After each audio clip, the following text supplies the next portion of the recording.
অনেক জায়গায় অনেকগুলো ভিডিও দেখবা, তোমার ভাই এত প্যারা খাওয়ার দরকার নাই।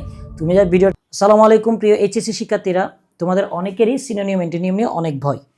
তোমাদের অনেকেরই প্রশ্ন থাকে যে আমি কিভাবে ফুল মার্কসটা পাবো সিনোনিয়াম অ্যান্টোনিয়ামে। এছাড়া আবার অনেকের প্রশ্ন থাকে আমি এতগুলো সিনোনিয়াম অ্যান্টোনিয়াম কীভাবে মুখস্থ রাখবো। ঠিক আছে, তাদের দুজনের জন্যই আজকে আমি একটা মেগা ক্লাস নিচ্ছি। তুমি যদি শেষ পর্যন্ত দেখো, ইনশাল্লাহ আমি তোমাকে কথা দিলাম তুমি উপকৃত হবা। ঠিক আছে, তাহলে দেখো, প্রথমে যারা সিনোনিম অ্যান্টোনিমে ফুল মার্ক পেতে চাও তাদের একটা জিনিস চিন্তা হবে ভাইয়া, সেটা হলো পার্ট অফ স্পিচ। অর্থাৎ সেটা যে শব্দটা তোমাকে সিনোনিম অথবা অ্যান্টোনিম লিখতে বলতেছে সেটা কি ভার্ব নাকি নাউন নাকি অ্যাডভার্ব নাকি অ্যাডজেক্টিভ। যদি সেটা ভার্বে দেওয়া থাকে তাহলে তোমার উত্তরটা কিন্তু ভাইয়া ভার্বে দিতে হবে, আর যদি সেটা নাউনে দেওয়া থাকে তাহলে তোমার উত্তরটা দিতে হবে নাউনে। ঠিক আছে, আবার সেটা যদি অ্যাডজেক্টিভে দেওয়া থাকে তাহলে অ্যাডজেক্টিভ, আর সেটা যদি তোমার অ্যাডভার্বে দেওয়া থাকে তাহলে তোমার অ্যাডভার্ব। ঠিক আছে, অর্থাৎ তোমার পার্ট অফ স্পিচ বুঝতে হবে, বিশেষ করে এই 4টা পার্ট অফ স্পিচ অবশ্যই বুঝতে হবে। যেমন আমি তোমার একটা জিনিস দেখাই, ধরো এটা আসছে হি রান ফাস্ট। এখানে ফাস্ট বলতে ভাইয়া এটা দ্রুত বোঝাইছে, অর্থাৎ অ্যাডভার্ব। তাহলে তোমার উত্তর দেওয়ার সময় কিন্তু তোমার উত্তর কি দিতে হবে জানো, একটু দেখাই।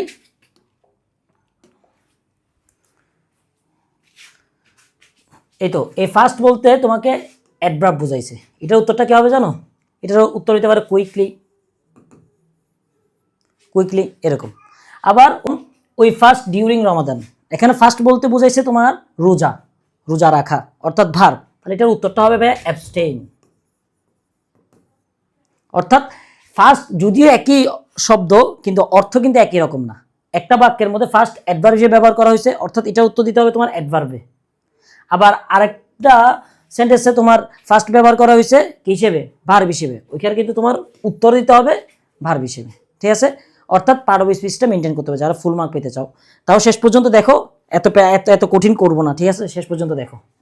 ভাইয়া ধরো কোনো একটা শব্দ দিছে যেটা তোমার অ্যান্টোনিম লিখতে বলছে, অর্থাৎ বিপরীত শব্দ লিখতে বলছে, কিন্তু তুমি পারো না। তাহলে তোমাদের জন্য একটা শর্টকাট টেকনিক হলো ভাইয়া, আন যুক্ত করে দিবা, অথবা আইএন যুক্ত করে দিবা, অথবা আইআর যুক্ত করে দিবা। যেমন ধরো পপুলার, এটা তুমি ধরো বিপরীত শব্দ জানো, তখন তুমি কি করে দিবা, আন যুক্ত করে দিবা, তাহলে আনপপুলার। তারপর অনেক সময় ইন যুক্ত করেও আমরা এই জিনিসটা করতে পারি, যেমন অ্যাক্টিভ, তাহলে তুমি এখানে কি করে দিলে ইনটা যুক্ত করে দিও, ইনঅ্যাক্টিভ।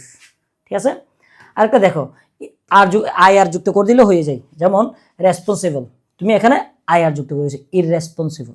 ঠিক আছে, অর্থাৎ চাইলে তুমি এই শব্দগুলো মাথায় রাখবা, এটা দিয়ে তুমি চাইলে অ্যান্টোনিম লিখতে পারবা।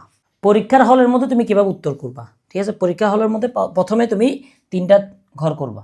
3টা ঘর করার পর তোমাকে যেসব শব্দগুলো দেওয়া থাকবে পেসেজের মধ্যে এবং নিচেও দেওয়া থাকবে, ওই শব্দগুলো লিখবা সিরিয়াল ওয়াইজ।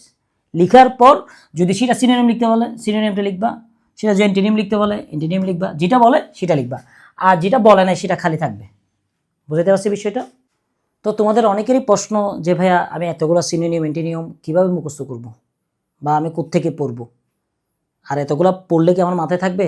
তাদের জন্য আমি জাস্ট কয়েকটা, খুব বেশি না, দেখো তোমাদের রিসেন্ট পরীক্ষাগুলোতে যেগুলো আসছে আর কি, সেগুলোর একটা পিডিএফ বানাইছি, সেগুলো পড়লে আমার মনে হয় যে এনাফ, তোমার জন্য এনাফ। ঠিক আছে, এখন এগুলো কোথায় পাবা, এগুলো আমাদের এই ভিডিওটা শেয়ার করে তুমি আমাকে স্ক্রিনশটটা পেজে দিয়ে দিও, তাহলে আমরা তোমাকে এই পিডিএফটা দিয়ে দিব। ঠিক আছে, তো এগুলো পড়লেই এনাফ, আমি এগুলো বাংলা অর্থ দিয়ে দিছি, তোমার সিনোনিম টিমগুলো দিয়ে দিছি। এগুলো কিন্তু ভাইয়া তোমাদের এডমিশনের কাজে আসবে। তো যারা এত কিছু বুঝো না, তোমার কোনো প্যারা খাওয়ার দরকার নেই। তোমার দেখলা যে এখানে ব্রিং আছে, এটা সিনোনিম লিখতে বলছে, তুমি কালেক্ট দিয়ে দিবা। ঠিক আছে, ব্রিং আছে, এটার অ্যান্টোনিম লিখতে বলছে, তুমি টেক, রিমুভ বা সেন্ড এরকম কিছু একটা দিয়ে দিবা।